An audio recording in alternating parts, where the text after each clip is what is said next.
berjumlah 13 orang. Selain itu juga masih ada 3 orang lain tersangka yang sampai saat ini masuk daftar pencarian orang. Mana rekan-rekan bisa melihat di belakang kita adalah para tersangka yang berjumlah 13 orang yang sudah kita amankan. Baik, kita mulai untuk penyampaian press release ini.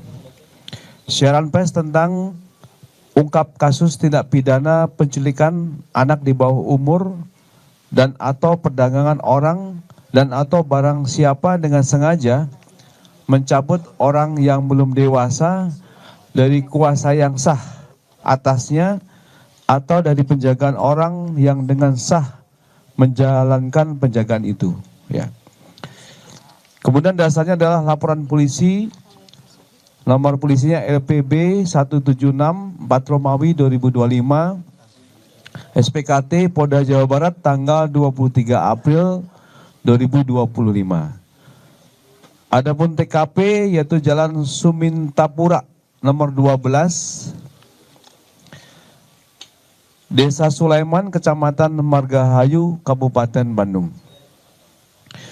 Modus operandi yang bisa kami sampaikan di sini adalah tersangka AF, ya, yang merupakan perekrut dari jaringan bayi ini, menghubungi orang tua bayi yang mengiklankan bayi yang masih dalam kandungan lewat media sosial, yaitu Facebook.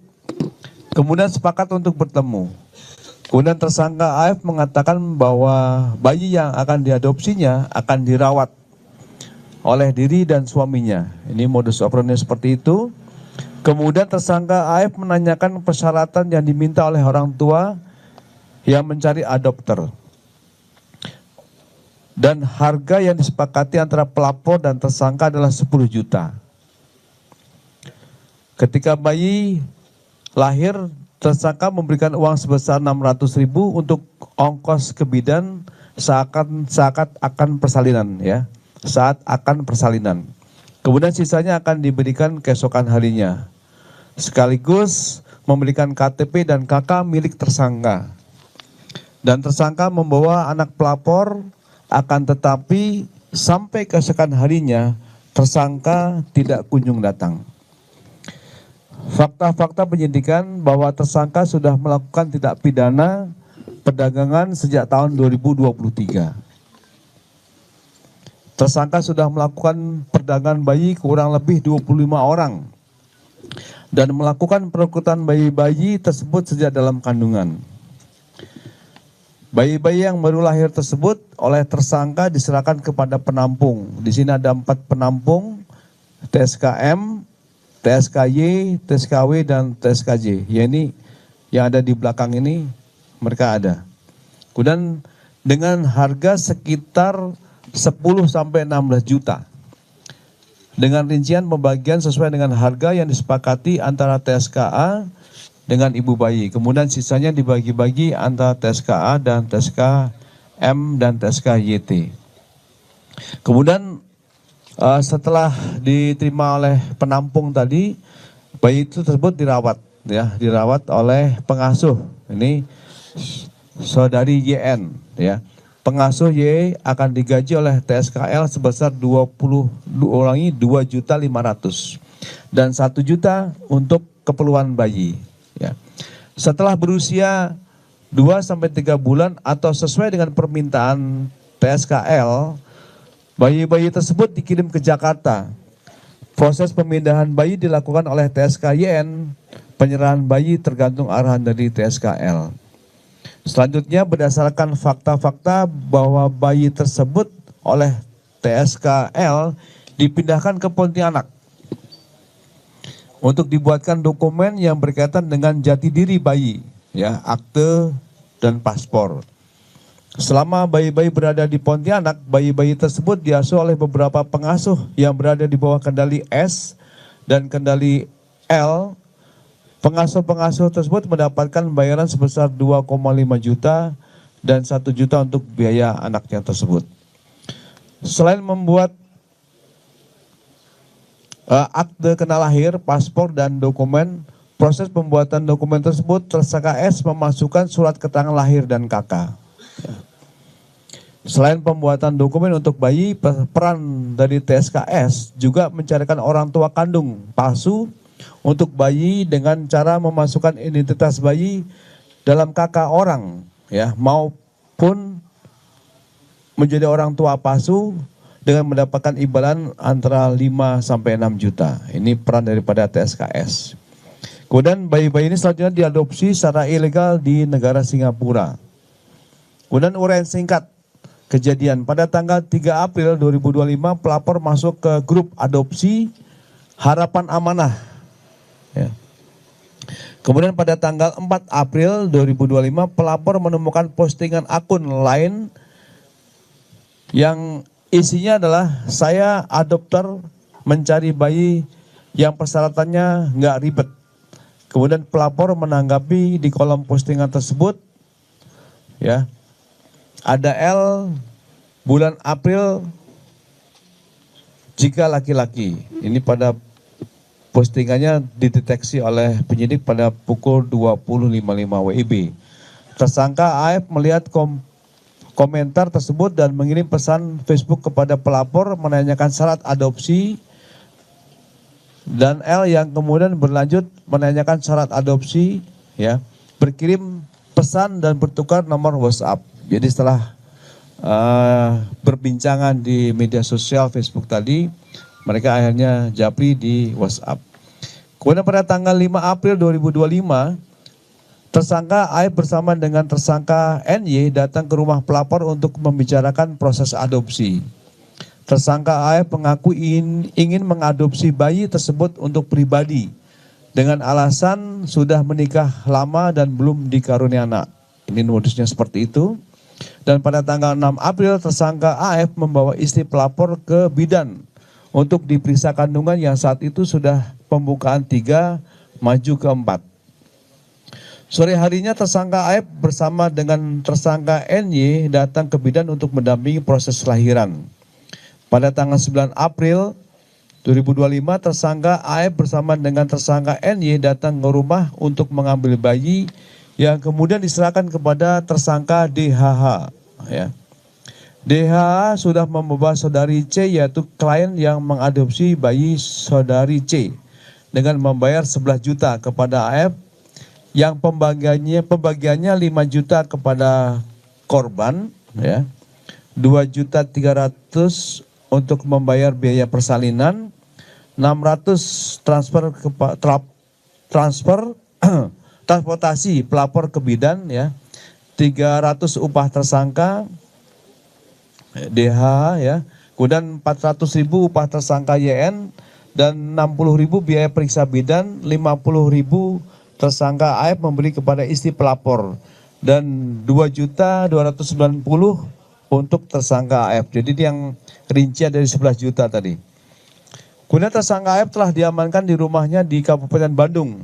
Dan sejak tanggal 3 Juli, tersangka telah dilakukan penahanan di Polda Jabar. Tersangka YN diamankan di rumahnya di Kabupaten Bandung, dan sejak tanggal 6 Juli, tersangka telah dilakukan penahanan di Polda Jabar. Tersangka DHH dan EM diamankan di rumahnya di Kabupaten Bandung, dan sejak tanggal 6 Juli, tersangka telah dilakukan penahanan di Polda Jabar juga. Kemudian untuk tersangka yang sudah diamankan dari rilis kita pertama kemarin, doorstop itu adalah 12 orang, dan saat ini ada penambahan 1 tersangka menjadi 13 orang dengan inisial Y, usianya 35 tahun, perempuan. Untuk KTP ini di Jakarta, tetapi yang bersangkutan tinggal di Kalimantan Barat, ya, tepatnya di Pontianak, di tempat penampungan tersebut. Kemudian ada 3 tersangka yang saat ini sedang kita DPO-kan, ya, saudari P, kemudian saudari NY, dan saudari YT.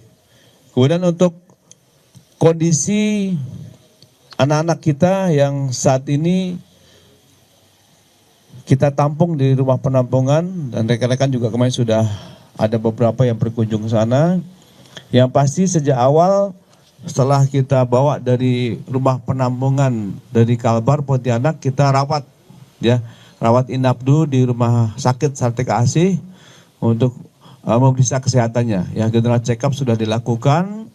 Kemudian kebutuhan dari si bayi sudah kita lengkapi, kemudian kita serahkan kepada panti asuhan yang saat ini bekerja sama dengan pemerintah. Kemudian untuk saksi-saksi, rekan-rekan sekalian, bahwa untuk saksi-saksi sudah diperiksa oleh Direktorat Reserse Umum ini berjumlah 13 orang. Ya. Pertama adalah saudara DH sebagai pelapor, kemudian saksi ada kurang lebih 12 orang. Ya. Kemudian untuk barang bukti, rekan-rekan sekalian tadi sudah kita perlihatkan di awal barang bukti yang berhasil kita sita yang mendukung untuk proses penyidikan ini. Namun saya rinci bahwa 13 barang bukti ini terdiri dari 26 lembar fotokopi akte, ya, ada di sini, ya. Kemudian 15 lembar fotokopi kartu keluarga, 26 KTP, kemudian 8 akte perkawinan, 2 bundel hasil lab, 2 bundel paspor, 4 bundel rekening koran, 9 HP, ya. Kemudian 1 lembar dokumen cap notaris, 1 buah ayunan bayi, kemudian 2 buah kartu identitas anak, dan 1 buah buku kesehatan ibu dan anak. Kemudian rekan-rekan sekalian, kami sampaikan untuk undang-undang yang dipersangkakan. Ya, ini cukup panjang, memang karena bahasa hukum. Ya, kita sampaikan bahwa tindak pidana penculikan di bawah umur dan atau perdagangan orang dan atau barang siapa dengan sengaja mencabut orang yang belum dewasa dari kuasa yang sah atasnya atau dari penjagaan orang yang dengan sah menjalankan penjagaan itu. Sebagaimana dimaksud dalam pasal 83 Undang-Undang Nomor 17 Tahun 2016 tentang penetapan Perpu Nomor 1 Tahun 2016 tentang perubahan kedua atas Undang-Undang Nomor 23 Tahun 2002 tentang perlindungan anak dan atau pasal 2 dan atau pasal 4 dan atau pasal 6 Undang-Undang RI Nomor 21 Tahun 2027 tentang TPPO dan atau pasal 33 KUHP. Ancaman hukuman di sini berdasarkan undang-undang yang dipersangkakan tadi adalah paling lama 15 tahun. Kemudian dari rangkaian kegiatan yang sudah dilakukan ini dari rekan-rekan Direktorat Umum, ya, Reserse Direktorat Umum Jabar ini akan melakukan pemeriksaan terhadap saksi ahli, ya, tindak pidana, TPPO dan pusat laboratorium forensik. Kemudian melakukan pendalaman pemeriksaan tambahan terhadap tersangka-tersangka dan saksi-saksi. Kemudian melakukan pencarian tersangka lain, ya. Ini yang sudah kita keluarkan, terbitkan DPO-nya ada 3 orang, yaitu inisial Popo, YT, dan NY. Kemudian melakukan pemeriksaan barang bukti laboratorium forensik terkait barang bukti.